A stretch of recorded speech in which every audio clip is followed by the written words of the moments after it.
usisahau kusubscribe, like na kucomment. Pia operation na misako imeendelea kufanyika na kufanikiwa kukamata wahalifu waliotenda uhalifu huo. Watuhumiwa waliokamatwa na upelelezi wa makosa yao kukamilishwa walifikishwa mahakamani na baadhi wamepatikana na hatia na kuhukumiwa kifungo. Katika mahakama ya wilaya ya Kyela, mtuhumiwa anaitwa Zawadi Jackson Mwakijolo. Huyu ni mwandishi wa habari na mtangazaji wa kituo cha utangazaji ambacho ni kinajulikana kama 94.1 K4 FM. Ni mkazi wa Itunge wilayani Kyela katika mkoa wa Mbeya.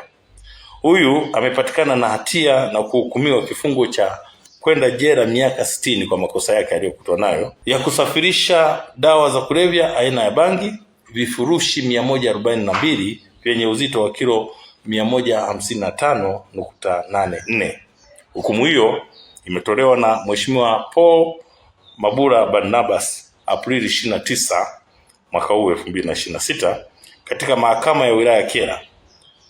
Inaelezwa kuwa mshtakiwa alitenda kosa hilo tarehe 2 mwezi wa pili mwaka 2025 na alikamatwa na askari akiwa anasafirisha dawa hizo kutokea katika kivuko kisicho rasmi kinachojulikana kwa jina la Januari kwa ajili ya kupeleka maeneo mbalimbali nchini kufanya biashara hiyo haramu. Mshtakiwa ametiwa hatiani na kuhukumiwa kwa mujibu wa sheria ya kudhibiti na kupambana na dawa za kulevya.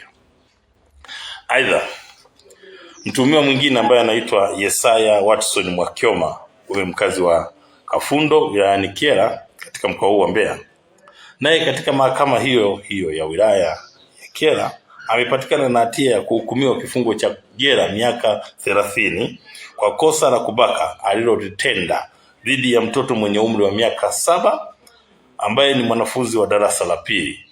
Jina tunalihifadhi.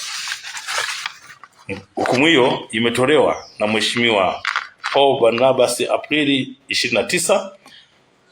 Kabla ya hukumu hiyo ilielezwa kuwa mshtakiwa alitenda kosa hilo Machi 10 mwaka 2025 baada ya kumkuta mtoto huyo akiwa anacheza na watoto wenzake katika makazi ya mtuhumiwa. Kisha mshtakiwa alimshika mkono na kuingia naye chumbani kwenye nyumba yake na kumwingilia kimwili.